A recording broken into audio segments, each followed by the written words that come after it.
ലാലേട്ടൻ്റെ ചോദ്യം ചെയ്യലിൽ പച്ചക്കള്ളമാണ് സിബിൻ അവിടെ ലാലേട്ടനോട് പറഞ്ഞത്. അതായത് ലാലേട്ടൻ ചോദിക്കുന്നുണ്ട്, ഇങ്ങനെയൊക്കെ ആംഗ്യം അശ്ലീലമായി കാണിക്കുന്നത് അത് ശരിയാണോ? അപ്പോൾ സിബിൻ അതിനുത്തരം പറയുന്നത് എന്താണ്, ഞാനത് ഒരാളോട് കാണിച്ചതല്ല, ഞാനത് അങ്ങനെ പൊതുവെ അവിടെ എല്ലാവരോടുമായിട്ട് കാണിച്ചതാണ് എന്നാണ് സിബിൻ പറഞ്ഞത്.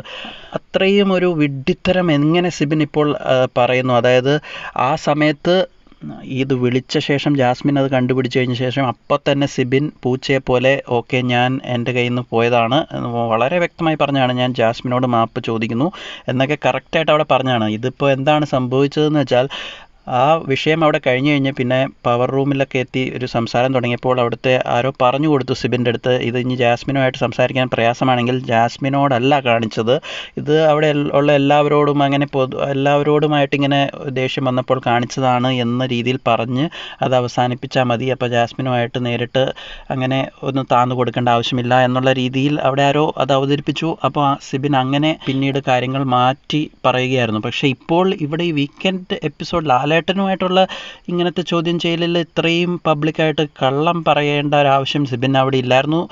അത് തെറ്റാണെന്ന് പറഞ്ഞ് അവിടെ മാറേണ്ട കാര്യമേ ഉള്ളൂ. അപ്പോൾ സിബിൻ ഇവിടെ ഈ ജാസ്മിൻ കളിക്കുന്ന പോലെ തന്നെ ഒരു വില്ലനായിട്ടുള്ള രീതിയിൽ ഒരു ചട്ടമ്പി പോലെ എന്താ പറയുക, ഒരു റിബലായിട്ട് എന്തും എനിക്ക് പറയാം, ഞാൻ എൻ്റെ തോന്നിയ പോലെ ഞാൻ ഇവിടെ വിരാജിക്കും, ഒട്ടും വിട്ടുകൊടുക്കാത്ത ഒരു താൻ തോന്നിയ പോലെ ജാസ്മിൻ ചെയ്യുന്ന അതേ രീതിയിൽ തന്നെ ഒരു എതിരാളിയായിട്ട് ഇങ്ങനെ രണ്ടും കൽപ്പിച്ചാണ് താനൊരു അന്തകനായിട്ടാണ് വന്നിരിക്കുന്നത്. അതായത് ജാസ്മിനെതിരെ ആണ് പ്രേക്ഷകർ ഭൂരിഭാഗവും. അപ്പോൾ ആ ഭൂരിഭാഗത്തിൻ്റെ നേതൃത്വം തനിക്കാണ് ലഭിക്കുക എന്നുള്ള ആ വിശ്വാസത്തിൻ്റെയും ഉദ്ദേശത്തിൻ്റെയും പിറകിലാണ് ഇപ്പോൾ ഇങ്ങനത്തെ അടവുകളും കളികളുമായിട്ട് പ്രേക്ഷകരെയും ഈ ജാസ്മിനെ ഇഷ്ടപ്പെടാത്തവരെയും എല്ലാം ഒരുമിച്ച് കൊണ്ടുവന്ന് അവരുടെ ഒരു നേതാവായി താൻ മാറാൻ ഉള്ള എല്ലാ സാധ്യതയും മുന്നിൽ കണ്ടു തന്നെയാണ് സിബിൻ്റെ ഈ കളികൾ.